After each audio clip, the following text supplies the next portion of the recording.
করমণ্ডলে দেখো এত ভিড়, এই ভিড়ের মধ্যে কিভাবে মানুষ বাড়ি যাবে বন্ধুরা। করমণ্ডল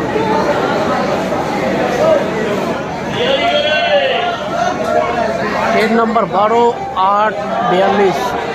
এই দেখো এত লোকের ভিড়, এই সমস্ত ভিড়ে মানুষ কিভাবে যাবে বাড়িতে।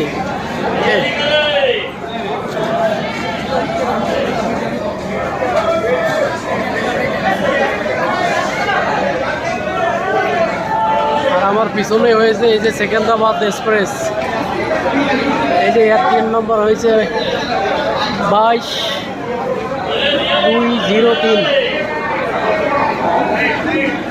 আমি এখন আছি বিজয়পাড়া জংশনে।